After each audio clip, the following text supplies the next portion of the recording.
Pasur një raport të avokatit të popullit lidhur me trajtimin që po i bëhet zotit Meta në burg. Në fakt ka pasur disa aludime ose edhe me shaka që atit i ndalohet dhe kumbullat për t'i futur në burg basi ka frikë se bëhen raki.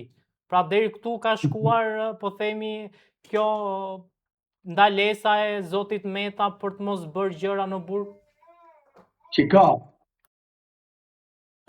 ju e thoni në mënyrë figurative ose në mënyrë humoristike, më saktë, për kumllat e kështu dhe kemi thënë këtë po, e kemi përdoru këtë gjë. Por, mos harrojmë diçka. Që në momenti që zoti Meta ka hyrë, unë e kam thënë, në paraburgim që ditë e parë, nga drejtoria e përgjithshme e burgjeve, që për turpin e tyre, që do një turp që do ta mbajnë për gjithë jetën, ata ish kryeministri, ish kryetari i kuvendit, ish presidentin, e vendosën në dhoma në Bodrum me ujë. E vendosën në dhoma në Bodrum ku pa dritare, pa xhama dhe çfarë dhe kishte edhe lagështi po të shtu. Është dashur ndërhyrja e një të para burgosurit tjetër që i ka lëshuar dhomën presidentit, ka shkuar ai atje në Bodrum dhe ai presidenti ka shkuar të akomodojë në dhomën e tij që kishte një dhomë modeste, atje është dhe sot. Dhe kjo ka ndodhur në burgjet shqiptare. Ka ndodhur në drejtori e përgjithshme burgje në ky, drejtori i burgjeve. Edhe në ai drejtori burgut të 313 qytetar nisja. Dhe që aty ka filluar, që këtu në këtë momentin e parë ka filluar, diskriminimi, persekutimi dhe poshtërimi që ka dashur ta t'i bëjnë zotit Meta, presidentit. Dhe pastaj ajo, ky persekutim ka vazhduar më pas, kur nuk janë lejuar deputetët për të atakuar. Nuk janë lejuar rreth i tij familjar, nuk janë lejuar eurodeputetët, nuk janë lejuar telefonatat me ju mediat, nuk janë lejuar komunikimi me mediat, pra që ju të shkoni t'i bëni intervistë. Dhe kjo, dhe mbi të gjitha, turpi madh, ka ndodhur që këta janë marrë edhe kanë çpuar shishet e ujit morë, që mos të ishin me më shumë na 5 litra, 10 litra ujë, sepse mos të bënte ai aktivitet fizik, fitness. Ja këtu kanë arritur këta i kanë çpuar shishet e ujit, pra bidonat e ujit. Dhe ndërkohë që në Rusi Navali, kundërshtari politik i Putinit, flisën në telefon jepën intervista për CNN-in. Dhe kundërshtarët e tjerë Putinit jepën intervista për stacionet prestigjioze të botës, nga ambientet e burgut. Ndërkohë që presidenti i Republikës së Shqipërisë, që ju do e qoni nuk është ish president, nuk ka status, nuk ka protokoll ish president, ka president, është detyrë së SHN-it që është president. Dhe më aq më keq akoma në atë periudhë, ishte akoma me statusin e ruajtjes si personi i rëndësisë veçantë nga garda, sepse kishte imunitetin akoma pa hequr të presidentit. Ky ka qenë turpi më i madh. Dhe kjo ka ndodhur nga drejtori i përgjithshëm i burgjeve. Dhe u detyruar avokati i popullit të bëj një hetim 6 mujor që dilte në përfundimin që ai ishte rrëmbyer atje nga policë pa bedxhin e policisë, pa emër, pa identifikim, është rrëmbyer në kundërshtim me ligjin dhe është bërë ekzekutimi me një ligj të shfuqizuar. Është faktuar tashmë kjo. Ne jemi detyruar për gjitha këto që u thash më lart të bëjmë një ankesë të dytë tek avokati i popullit. Dhe avokati i popullit përsëri bëri një hetim dhe ka konstatuar që presidentit janë mohuar të drejtat e tij kushtetuese, që ishin liria e fjalës, pra liria e komunikimit me mediat, liria lirit politike, sepse ai nuk ka ushtruar dot që aty të drejtën e tij për të bërë fushat elektorale si që kandidat deputet. Dhe aty janë mohuar të drejtat dhe rekomandimi i avokatit popullit 10 ditë më parë ka qenë me 9 pika fiks. ku thot masat që kanë qenë ndaj presidentit ka qenë masa represive në kundërshtim me Konventin Evropian të Drejtave të Njeriut. Me Kushtetutën e Republikës së Shqipërisë, në 42-45. Dhe këta vazhdojnë akoma, pra. Ai Palacio, është një Palacio, drejtori i përgjithshëm i burgjeve, një Palacio. Sa tha dhe ministri, është më shumë militant se duhet, tha ministri, tha Tedi Blushit ministri. Sa të të bëjo Tedi, tha, sepse ky është më shumë militant se shduhet, drejtori e burgjeve. Është me veri se shduhet, e kupton? Djali i ri. Ky është turp i madh, e kuptoni apo jo? Po qytetarët e thjesht çfarë bëjnë ta? E dini çfarë bëjnë? I masakrojnë. Kjo është. Fal. Ja, prandaj them që kjo është panorama e situatës sot në institucionet shqiptare, përfshi këtu edhe institucionet e ekzekutivit vendime penale. Larg syrit, këto që thash unë, janë larg syrit dhe veshëve propagandës së drejtorisë së burgjeve. Që na japin e pasqyrojnë burgjet shqiptare si burgje ku ke qef të hysh, thonë këta, kuptoni burgje që pas ka qef të hyj njeriu në burg, kështu e paraqesin këta. Si burgjet e Hollandës e të Belgjikës, thoshte ai zbës drejtori i burgjeve. Ja, kjo është një situatë. Për sa i përket akshit, ne nëse do t'i referohemi intervistës që ka dhënë zbës kryeministri zoti Arben Ametaj për kolegun tuaj Çim Peka, më kujtohet se ka thënë që akshi është kopshti privat i familjes së kryeministrit. Dhe nisur nga këto, në atë periudhë filluan dikush anatemoi zotin Ametaj, zbës kryeministrin, dikush tjetër e mburte kështu me radhë, por ja që pas ka qenë e vërtet. Dhe padyshim që ato që ai ka thënë sot po na rezultojnë që qenë kanë jo vetëm fjalë të vërteta, por këto që kanë më keq akoma se çka thën ai. Pra, nuk është keq, po që nga akoma më keq. Dhe fakti që aty janë përfshirë biznesmen dhe drejtor dhe drejtues policie, pra një policie, një drejtorie që është më e madhe në Republikë siç është kjo e Tiranës, zbës drejtori, dhe zbës drejtori ka ndihmuar që të merren peng ose si do të rrëmbehet një biznesmen. Kjo e rëndon akoma më shumë situatën, jo vetëm penale, me ajo që i përket çështjes penale, por edhe për sa i përket edhe çështjes publike, duke marrë parasysh faktin që policia e shtetit është për të mbrojtur qytetarët dhe jo për t'i rrëmbyer dhe për t'i mbatur peng ata. Nuk është më habi tashmë që ne në këtë vend jemi mësuar që në çdo operacion të gjerë gjenden brenda dhe punonjës të përfshirë dhe punonjës policie. Padyshim unë nuk dua ta anatemoj policinë e shtetit, sepse sido që është ne kur gjendemi në vështirësi thirrim gjithmonë që në 29-ën. Dhe por unë dua ta ndaj policinë e shtetit, ata djemë dhe vajza të përkushtuar që paguhen aq sa paguhen, nga kupola drejtuese që është një organizatë tamam kriminale dhe i shërben krimit të organizuar. Pra, policia e shtetit, kupola e policisë së shtetit, për mua është një organizatë kriminale e cila i ka shërbyer dhe vazhdon të shërbej krimit të organizuar ose jo.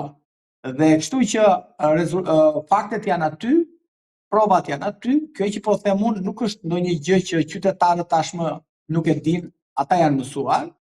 Dhe kjo është sot situata, panorama e situatës qoftë politike, qoftë e rendit dhe sigurisë të vendit. Që të rrëmbesh një president në mes rrugës nga policia e shtetit, ndodhi me presidentin e Shqipërisë, ku gjithë bota, në sytë e gjithë botës,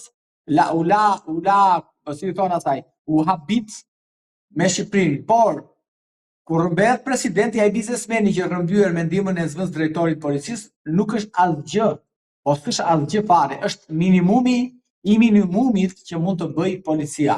E kështu që tashmë nuk ka më se ne të habitemi dhe të kërkojmë fajtorin diku tjetër, ne fajtorin dhe të gjithë ata të cilët e alimentojnë krimin pra çdo ditë, qofshin me lajme, qofshin me lajme sekrete, konfidenciale kështu me këra, janë sot të kuponën e policisë së shtetit, ose në drejtues në institucionet e larta të këtij vendi. Prandaj që sot nuk është ndonjë gjë për t'u habitur, është një operacion i radhës. Prokuroria prandaj paguhen aq sa paguhen, që ata të kryen hetime, të kryen operacione, të kryen arrestime dhe padyshim pastaj atë në fund do ta vendosi gjykata sa fajtor janë, deri ku arrin masa e fajësisë dhe deri ku arrin veprimet e çdo kujt që është i pandehur. Unë nuk do të hyj fare fajësisë ose pa fajësisë së tyre.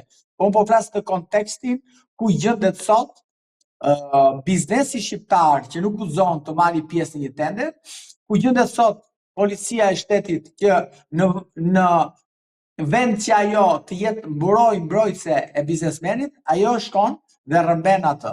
Kështu që unë nuk kam fare asnjë lloj, si thon, habie që gjendemi ne sot me arrestime të kësaj natyre dhe brenda këtyre arrestimeve ata që personat janë personat me funksionar publike kështu me radhë.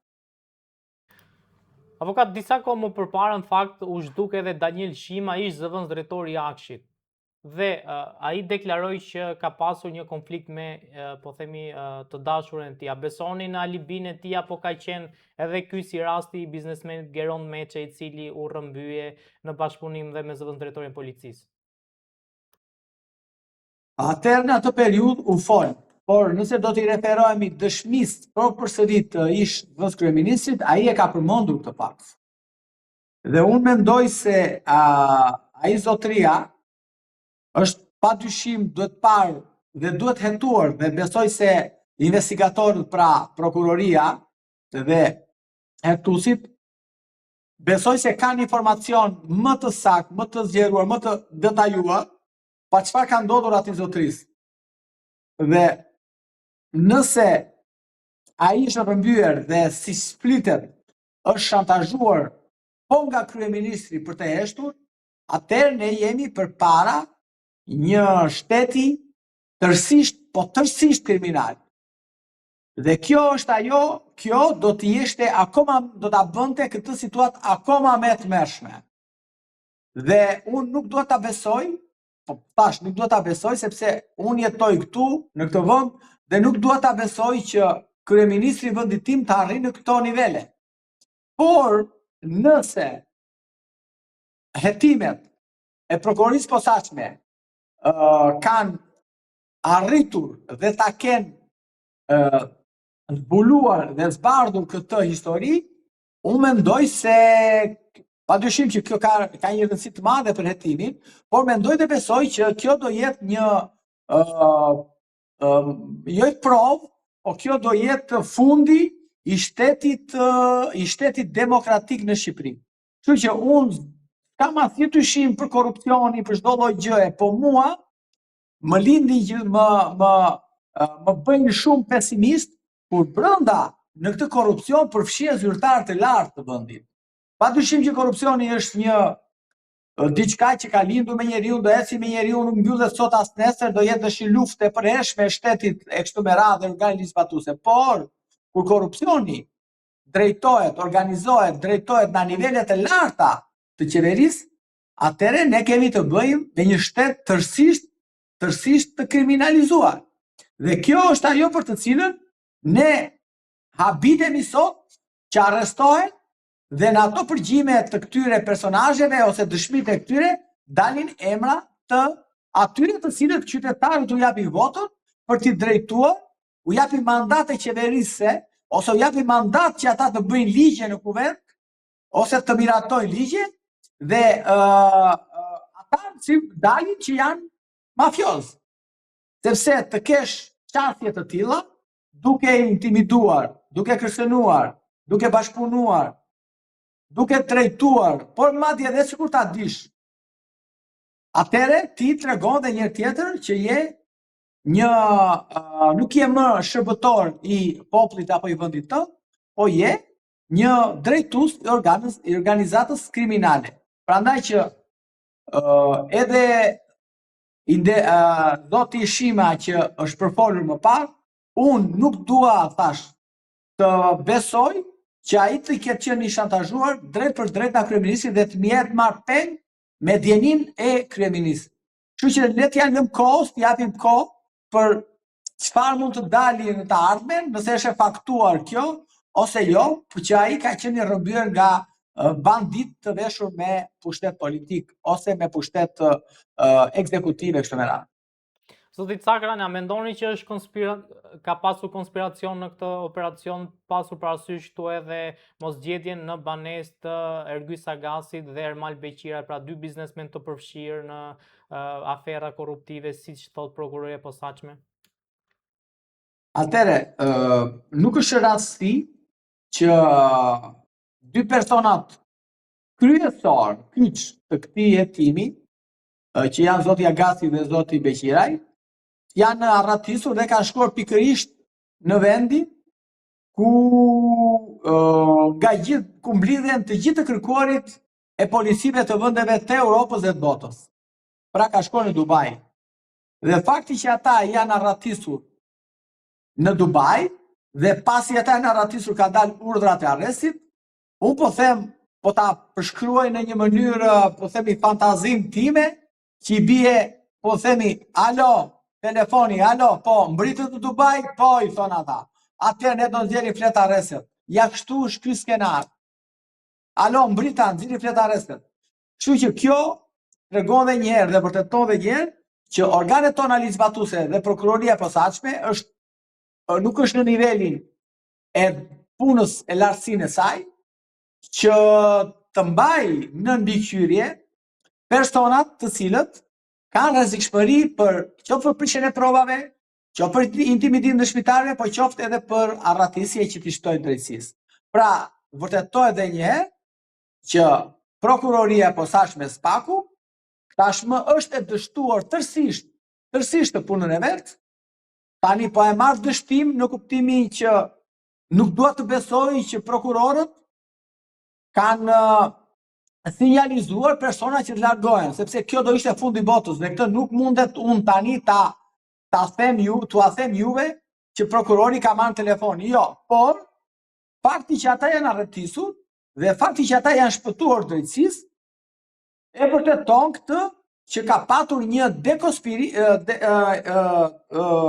dekonspiracion ose dekonspirim të aksionit, që ata kanë qenë në momentet e fundit të lirisë së tyre, pra që do shkonin në arrest me burg. Dhe kjo më bën çudi dhe habi që gjithmonë personazhet kryesorë të një hetimi në Shqipëri largohen dhe kapen ose vendosen në masa sigurie persona të tjerë që janë dytësorë dhe jo kryesorët në atë grup ose në atë grupim ose në atë grup kriminal, siç këta i quajnë. Kështu që mendoj se një punë krejtësisht e dështuar e organit të procedurës. Ka pasur dy kërkesa, në fakt një kërkesë nga Erion Veliaj që ishte drejtuar Këshillit Bashkiak për të folur lidhur me buxhetin bashkiak, po të njëjtën kohë ka pasur një thirrje të këshilltarëve bashkiak nga zonja Ogerta Manastiriu për të diskutuar përsëri për Këshillin Bashkiak. A duket që ka një përplasje mes Veliaj dhe Ramës lidhur me Bashkinë e Tiranës? Apo kjo është një lloj pra paskene underground për të bërë sikur këta po zihen? Kjo është një marrje peng. Bashkia e Tiranës është marrë peng tashmë nga qeveria. Pushtetet, duhet të dini diçka, pushtetet janë të ndara. Është cënuar rënd autonomia e pushteteve vendore, që është karta për autonominë e pushtetit vendor. Është e pa precedent që një deputete e majorancës të shkryejë rolin e kryetares së bashkisë. Është e pa precedent, po them. Nuk mund të ndodhte në asnjë vend tjetër të Europës që nëse një kryetar bashkie arrestohet, dhe një deputet i majorancës të marri drejtimin e bashkisë. Qoftë kjo edhe kryeministri po deshet ty. Vetëm në Shqipëri mund të ndodhi. Vetëm në Shqipëri mund të ndodhi. Unë nuk e di nëse ka në një shembull dikush të ma thotë që dhe ne të na iluminoj.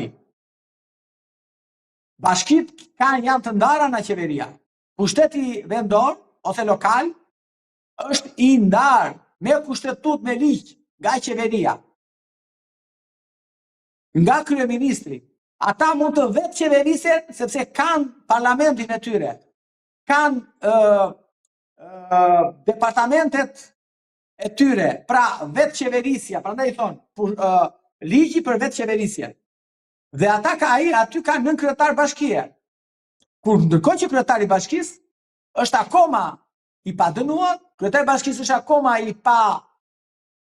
është i papajshëm, sepse nuk ka filluar procesi gjyqësor, nuk është dënuar me formë të prerë, dhe ai mund ta ushtrojë shumë mirë me urdhra, me letra, me telefonata, funksionin e kryetarit bashkisë nga qelia.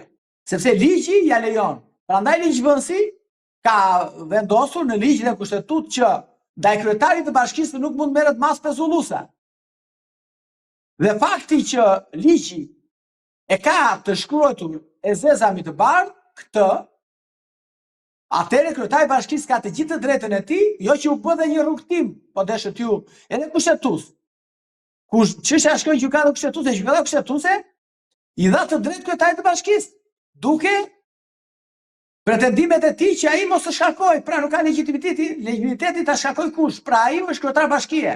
Nuk mund të shkojë orgert, askush, asnjë orgert tjetër e PS-s nuk mund të shkojë. Po thoj që në Shqipëri, kjo ajo Shqipëria e marrë pe gjitha institucionet, dhe kështu që orgerta, çfarë them unë tani, veprojnë sikur të jetë kryetari bashkie.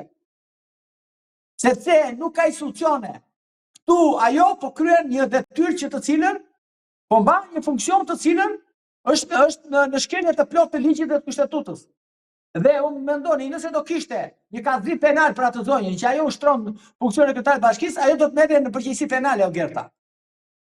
Sepse ushtron një funksion pa ligj dhe pa të drejtë. Kjo është e vërteta. Ajo mund t'japi urdhra, mund të çat doj atyre palaçove që janë atje në Shqipërinë Bashkiake, ata janë palaço të gjithë. Ata që janë në Shqipërinë Bashkiake janë të gjithë palaço. Ja pa dinjitet. Sepse një jeni me dinjitet i thot stop, po. Stop zonjë, po. Bashkia këtu do vetë qeveriset sepse ligji ka 1, 2, 3 gjëra të shkruara ku e parashikon edhe mos pjesëmarrjen ose mos paraqitjen e kryetarit të bashkisë në detyrë. Kështu që për mua Bashkia e Tiranës sot që ne po flasim është marrë peng. Është marrë peng. Kjo është e vërteta. Avokat, ka pasur një përplasje në fakt mes kryeministrit Rama dhe institucionit të PGH-s, e madje Rama i ka cilësuar ata si jo etik dhe i ka akuzuar se kanë dashur të futen në kryeministri me pistolet. Si e gjykoni këtë lloj përplasje? Çfarë fshihet në fakt mbrapa kësaj përplasje? Shiko, kryeministri, unë e lexoj mirë këtë, kryeministri përdor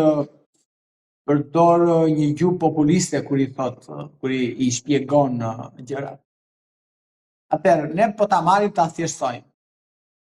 Nëse unë dhe ju jemi dy oficerë të PKH-s dhe na jepet urdhër nga prokurori për të kryer një ekzekutim. Se PKH-ja, ju e dini, nuk bën hetime vetë. PKH-ja është në funksion të prokurorit.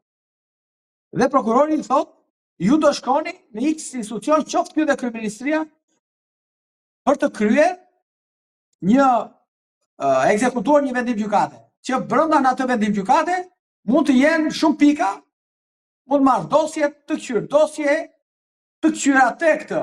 Tani ku shkonte dera kryeministrisë, padyshim që ata s'mund në pistoleta te porta jashtë atij, as tek rrënje tek ajo, më fal. Tek pema atje jashtë. Detyrimisht me armë do futen brenda. Ku do t'i lënë? Do futen Garda e Republikës që ka detyrimin ligjor për mbrojtje institucionit e kryeministrit, e Këshillit Ministrave, do t'i tregoj atyre vendin ku duhet i lënë pistoletat. Ata s'mund t'i lënë te rruga, detyrimisht brenda kryeministrisë do t'i lënë. Kryeministria ka vende apo safat. Nuk është ndonjë erezi e madhe që këta kanë shkuar atje me pistoletat, sepse ata fundja pistoletat janë oficerët dhe pistoletat i mbajnë në brez. Ku do t'i linin ata përveç se me kasafortat e brendshme që janë në ambientet e brendshme të kryeministrisë? Nuk është ndonjë hata e madhe që ata shkuan atje dhe ishin me pistoleta më. Po ja supozoj, nuk i dorëzuan pistoleta. E po pasaj çfarë problemi ka? Më thënë, ku është këtu hata e madhe që kryeministri e paraqet këtë si një çudi apo si një diçka shumë të rëndë dhe kështu me radhë. Këtu po kontrollojnë banesat më qytetarë. Pse se shqetëson kryeministrin që kontrollojnë banesat qytetarëve nga policia pa urdhër prokuroriet e gjykate. U fute policia si bandit nëpër banesa, nëpër përshëndetime pa leje, shkatërrojnë banesa të qytetarëve kështu me radhë. E kjo se shqetëson ka kryeministrin, e shqetëson ka kryeministrin fakti që 3, 4, 5 ose 10 oficer BK shkuan tek Këshilli i Ministrave dhe ata i kishin pistoleta tek kështu me radhë. Po qa janë këto ma betre, ma nuk e shqetëson fakti kryeministri që te ajo zyra atje ka një lloj banditësh, e kanë marrë, janë bërë investitor strategjik, e janë bërë, kanë marrë tendra e PPP.